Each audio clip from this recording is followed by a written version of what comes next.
जीवन को सफल बनाना है या जीवन में सफलता पाना है, उस पर अपनी बात चल रही थी।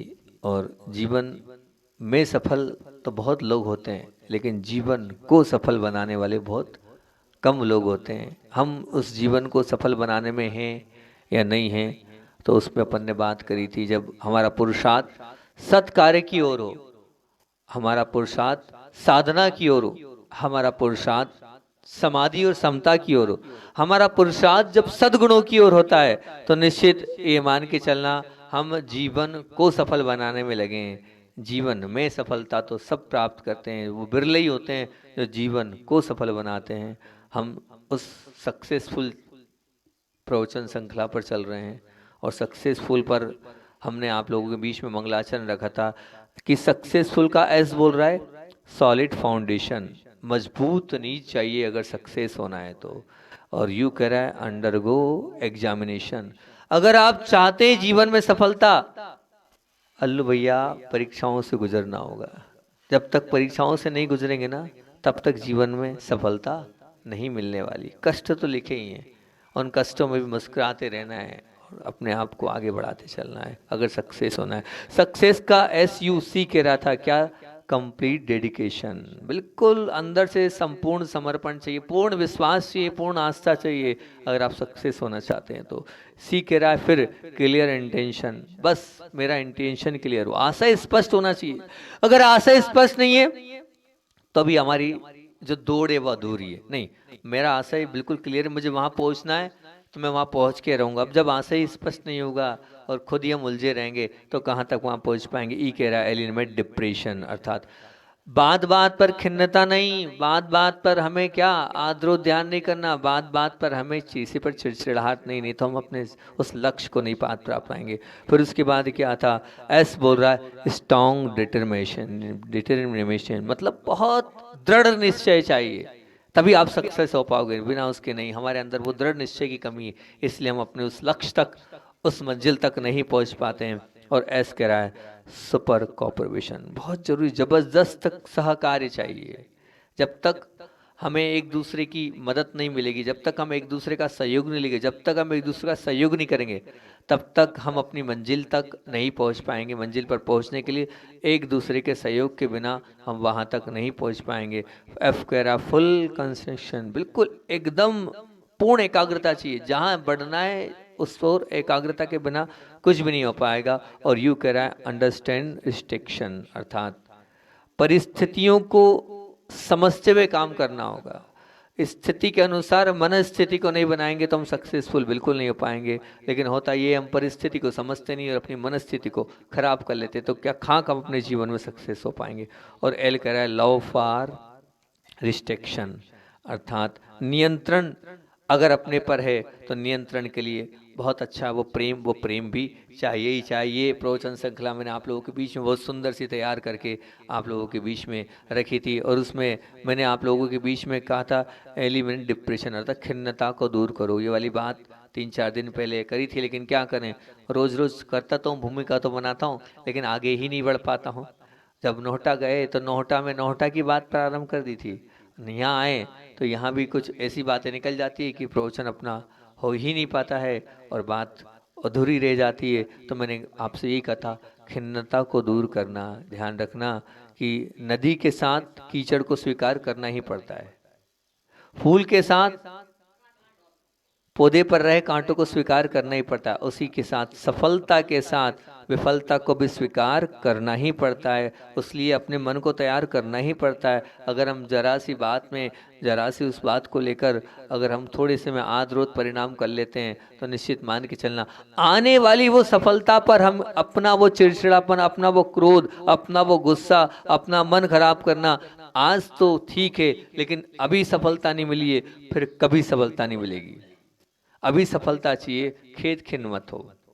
लेकिन हम जरा से में खेत खिन्न हो जाते हैं और फिर नहीं हो रहा है, नहीं हो पाता है, नहीं चल रहा है, ये जब मानसिकता बना लेते हैं तो निश्चित रूप से फिर नहीं हो पाता है। आप क्यों ऐसा बोलो नहीं हो रहा है? कोई बात नहीं, आज नहीं हुआ आगे होगा, कब तक प्रभु परीक्षा लेगा, कब तक कर्म मेरे साथ कर आड़े आएगा। एक न एक दिन कर्मों को भी मेरे पुरुषार्थ की और मेरी विशुद्धि के आगे झुकना पड़ेगा और मैं उसको झुका के रहूंगा। ये अंदर से मानसिकता, ये अंदर से धारणा होनी चाहिए। तो निश्चित रूप से वो कर्म भी एक दिन आप पछाड़ पाओगे। और लेकिन होता ये नहीं है ना, हम कर्मों की उस पछाड़ में स्वयं आ जाते। हमें कर्मों को पछाड़ना चाहिए, कर्मों से कुश्ती लड़ना चाहिए, लेकिन उल्टा हो क्या जाता है, हमें कर्म पछाड़ देते हैं और नए कर्म हम मान लेते हैं। और नए कर्म मानने के कारण जैसा जिस हिसाब से हमें अपने जीवन को बनाना चाहिए, हम वैसा जीवन नहीं बना पाते हैं। और उस जीवन को नहीं आगे बढ़ाने के कारण ही हम अपने जीवन में सक्सेसफुल नहीं हो पाते हैं। तो हमें सक्सेसफुल होना है तो निश्चित रूप से अपने मन को बहुत अच्छे से तैयार करना है। खिन्नता को अपने जीवन से बिल्कुल दूर रखना है। जितनी हमारी चिड़चिड़ापन दूर होता चला जाएगा उतना ही हमारा जीवन अच्छा हो जाएगा। मूड खराब हो गया, ये जीवन से मैंने कहा था नहीं, निकाल देना। ये मूड खराब हो जाना, आप उसी परिस्थिति में, दूसरा भी उसी परिस्थिति में, तीसरा भी उसी परिस्थिति में, चौथा भी उसी परिस्थिति में, लेकिन चारों व्यक्ति है और चारों व्यक्तियों के अलग अलग परिणाम हैं। मतलब उसी चीज को कोई किसी वे से ले रहा है, कोई किसी वे से ले रहा है, कोई किसी वे से ले रहा है। कोई कह रहा है उसके कारण हुआ, कोई कह रहा है कि उसके कारण नहीं हुआ, मेरे कर्म के कारण हुआ। कोई कह रहा है उसके कारण हुआ, कोई कह रहा है मेरे कर्म के कारण हुआ है। अब आप सच बताओ, जो आपके साथ हुआ है किसके कारण हुआ है, उसके कारण कि कर्म के कारण? कर्म के कारण हुआ है। किसी पे ढोलो मत। अगर आप ढोलोगे तो निश्चित रूप से ध्यान रखना हमेशा ढुलते ही रहोगे। अगर भरे रहना है तो ढोलो मत। अगर आपको भरे रहना है तो ढोलो मत, नहीं तो हमेशा ढुलते रहोगे और हमेशा कर्मों के भार से ढुलते रहोगे। किसी पर ढोलो मत, और आप ढुलते चले जाओगे तो ढुलते रहोगे और कर्मों के भार से भी ढुलते रहोगे। और आप हमेशा ये कहोगे कि नहीं, ये सब कुछ है मेरे वजह से है, मेरे कारण है, मैं ही उसका करता हूँ और मैं ही उसका धरता हूँ। जब ये करता धरता आप अपने आप को बना लोगे तो निश्चित रूप से कर्म जो थे वो कटते चले जाएंगे, कर्म से छूटते चले जाएंगे, कर्मों से आप परे होते चले जाओगे। लेकिन नहीं, ऐसा नहीं हो पाता है और हम खेद खिन्नता अपने जीवन में ले आते हैं और निश्चित रूप से दूसरे पर चढ़ाई कर देते हैं, दूसरे पर दोषारोपण कर देते हैं, दूसरे पर कहते हैं तुम्हारी वजह से ये हुआ। बोलो, आप क्या बोलते हो कि तुम्हारी वजह से ये हुआ? किसी की वजह से कुछ हो सकता है? किसी की वजह से कुछ हो सकता है क्या? ध्यान रखना, ना तो अच्छा तुम्हारी वजह से होगा और ना अच्छा उसकी वजह से होगा, ना बुरा तुम्हारी वजह से होगा ना बुरा उसकी वजह से होगा। किसकी वजह से होगा? जब स्वयं की वजह से होना है तो हम स्वयं पर क्यों नहीं आते हैं? ये क्यों नहीं कहते हैं कि ये मेरी वजह से हुआ है? बहुत कम लोग ये बोल पाते हैं, बोलते हैं कि मेरी वजह से हुआ है। सब दूसरों की वजह पर डालते हैं। नहीं, बिल्कुल नहीं, बिल्कुल कहना ही नहीं चाहिए। ये कहकर और ये कर कर हम अपने कर्मों को और तीव्र गठान और तीव्र गठरी और उत्कृष्टता की ओर ले जाते चले जाते हैं।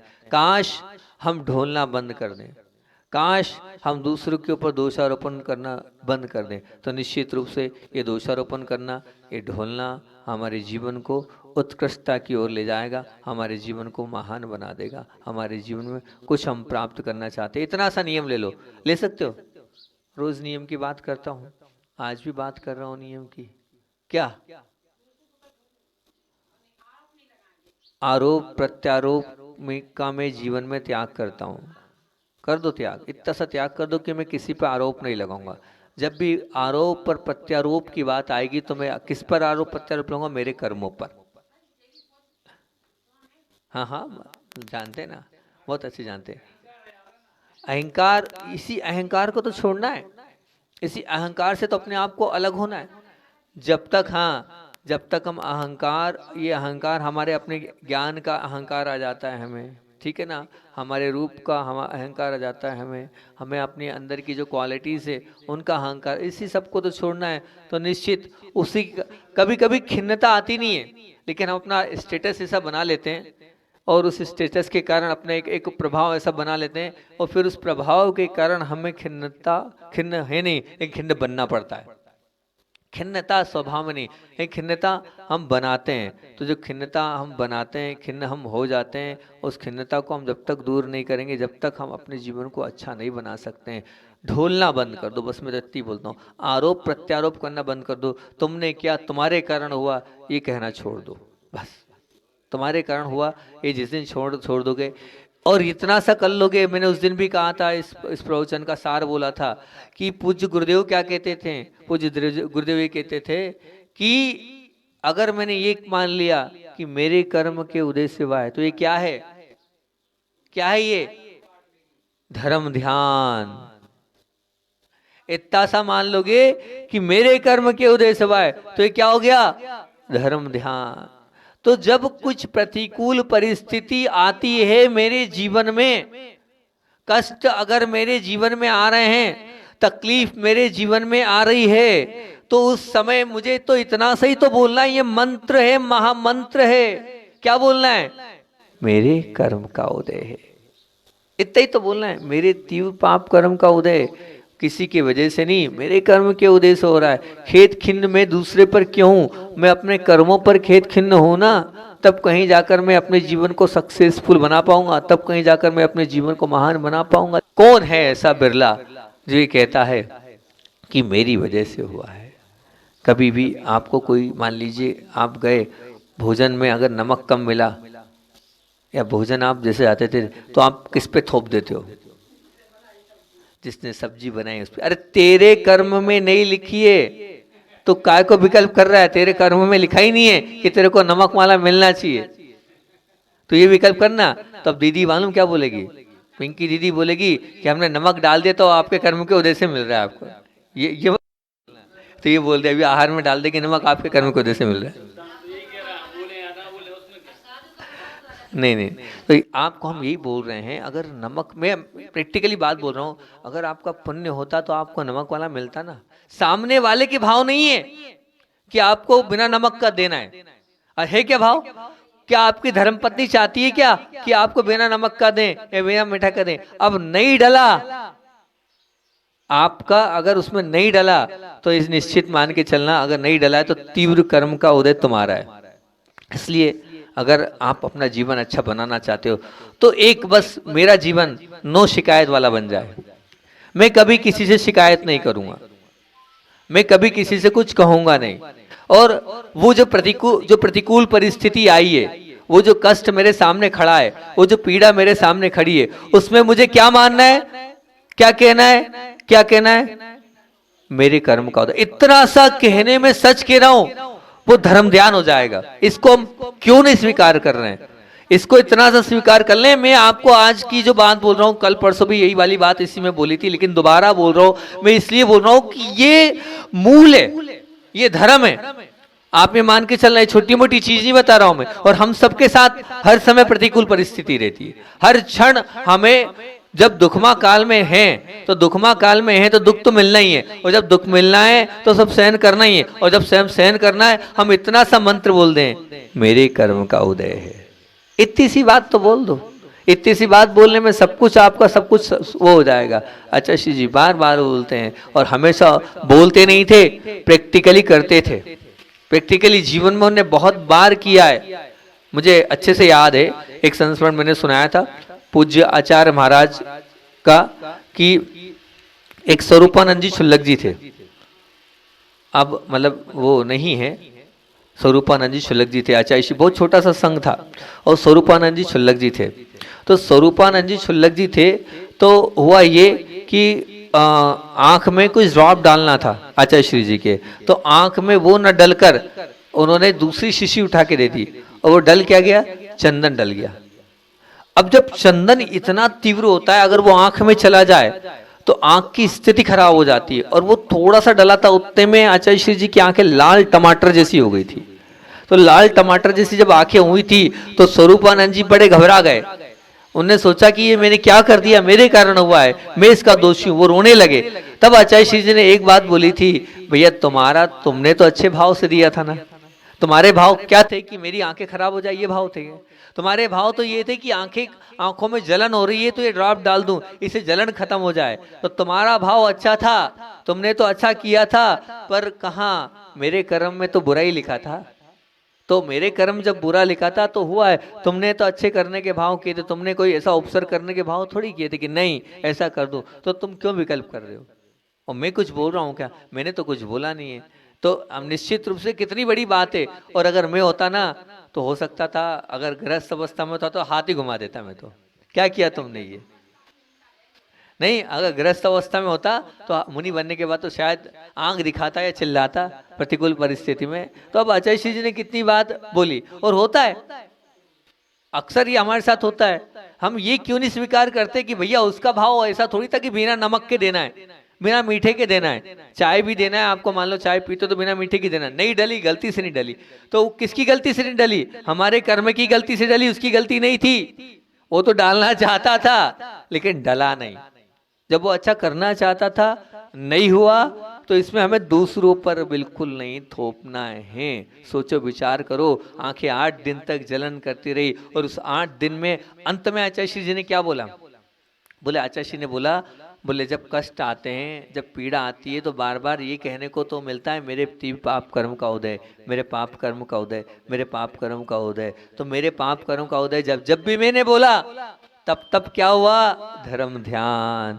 तो स्वरूपानंद जी, आपको बड़ा बड़ा धन्यवाद है। आप साधुवाद के पात्र हैं। आपने मेरे पे बहुत बड़ा उपकार किया, आपने मेरे विशुद्धि बढ़ाई, आपने बहुत सारे कर्म कटा दिए। हजारों बार मैं ये शब्द नहीं बोलता कि मेरे तीव्र प्राप्त, मैं मानता हूँ मुझे बहुत जलन हुई, मैं मानता हूँ मुझसे आंखें भी खोलते नहीं बनी, मैं मानता हूँ कि मुझे 8 दिन से नींद नहीं आई, लेकिन उसमें तो रात को सोते रहता।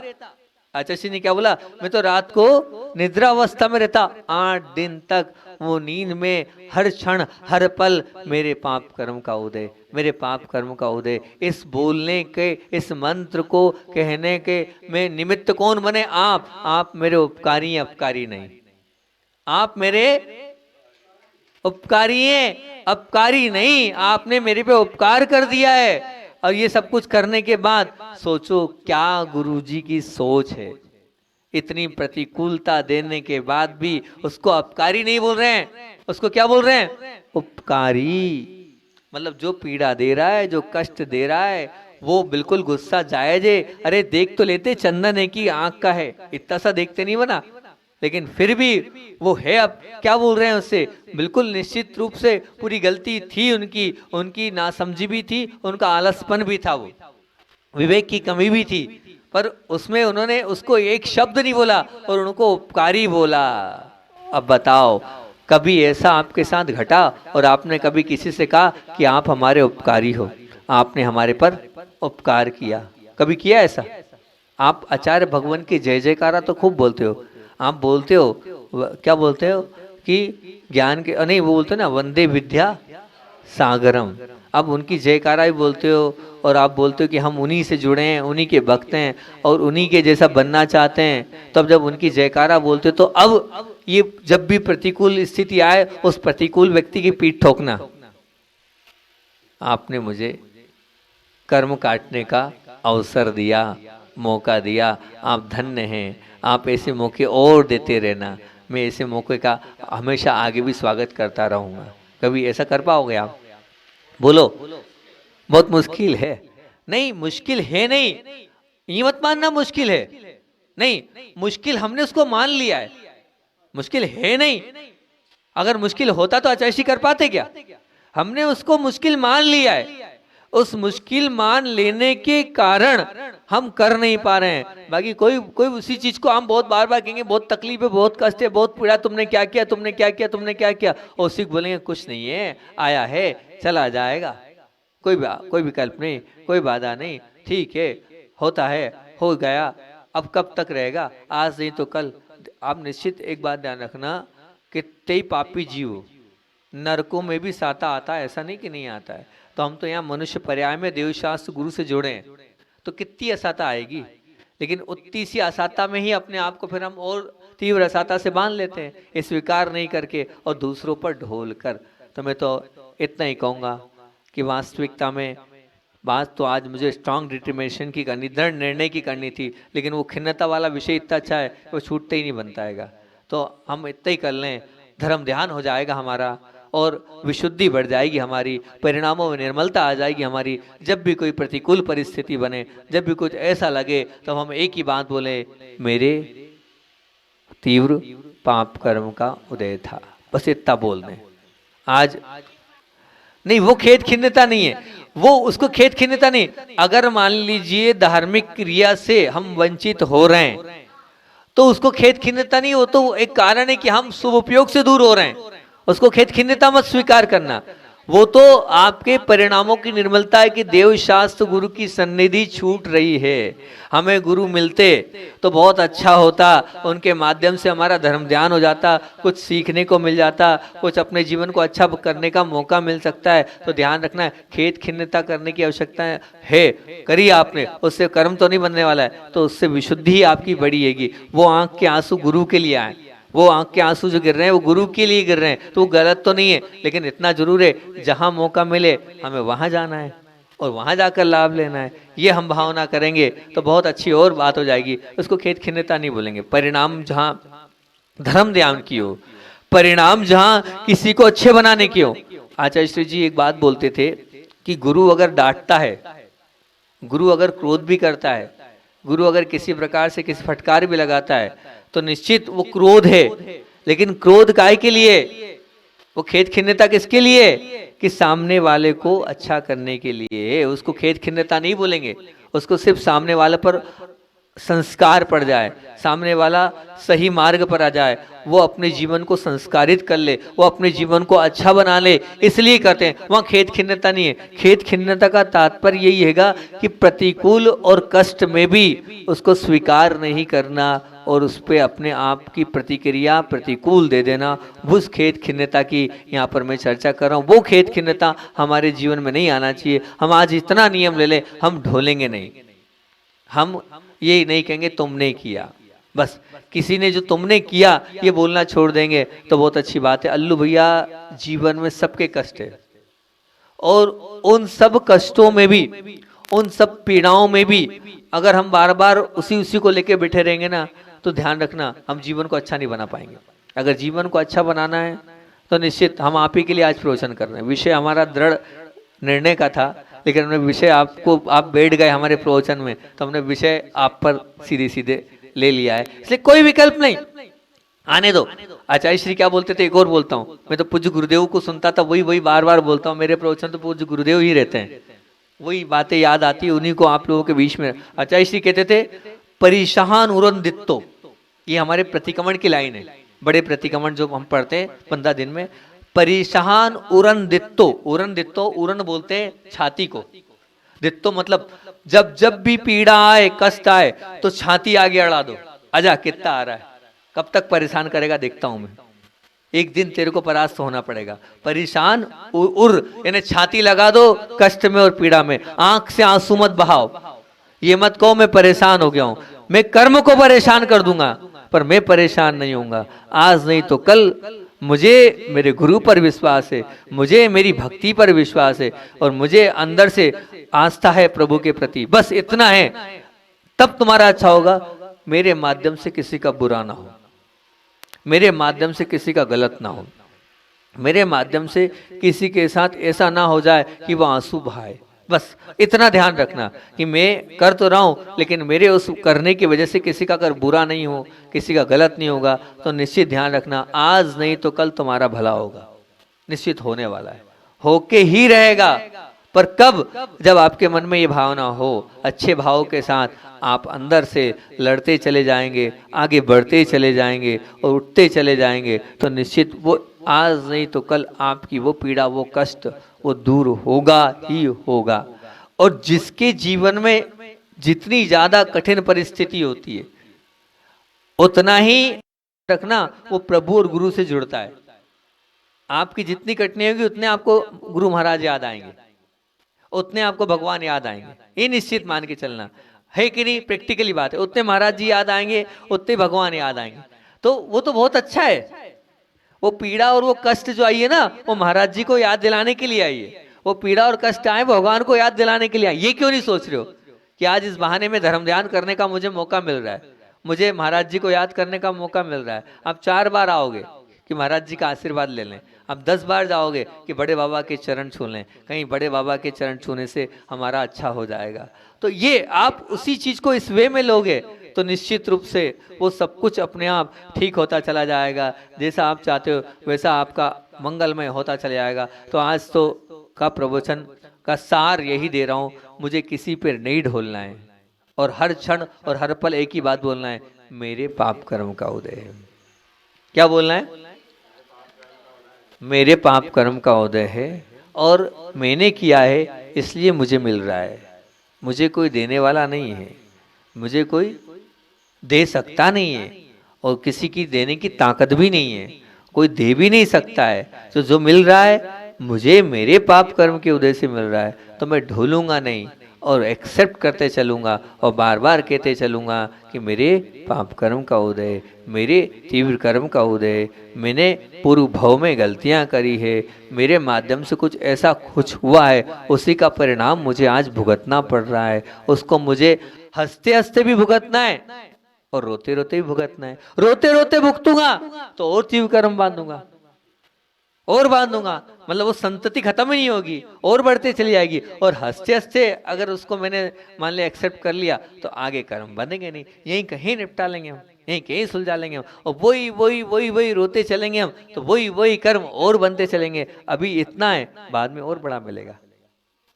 अगर कम करना है तो हंसो, मुस्कुराओ, प्रसन्न रहो, जो है उसे एक्सेप्ट करो, मान लो कि आई है ये, पर उससे अपने जीवन को खेद खिन्न में बिल्कुल भी नहीं करूंगा। आप खेद खिन्न नहीं करोगे तो आप निश्चित मान के चलना आपका वो सब कुछ धीरे धीरे टूटता चला जाएगा, अच्छा होता चला जाएगा। भावना यही है, समय हो रहा है कि खेद खिन्नता हमारे जीवन में ना रहे, हमारे जीवन में पीड़ा और कष्ट ना रहे, यही भावना में भा रहा हूँ। आचार्य भगवान का रोज रोज संस्मरण छूट जाता है, रोज रोज संस्मरण छूट जाता है, वो संस्मरण थे समय।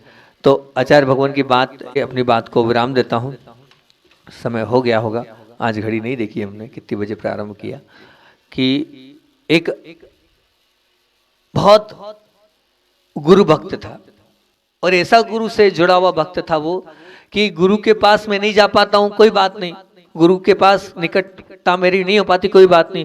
तो प्रतिदिन जब गुरु के पास नहीं जाता था तो एक फोटो गुरुदेव का उसने लगा रखा था, आचार्य भगवान का, और प्रतिदिन वो इस प्रकार से पूछता था जैसे गुरुदेव ही साक्षात फोटो में बैठे हैं, और बड़े भक्ति भाव से नमोस्तु करता था और बड़े भक्ति भाव से वो वंदन करता था। और नमोस्तु वंदन करने के साथ साथ 1 दिन 2 दिन 4 दिन नहीं, वो सालों से उस फोटो के साथ इतना जुड़ चुका था कि उसे लगता था साक्षात गुरुदेव बैठे हैं।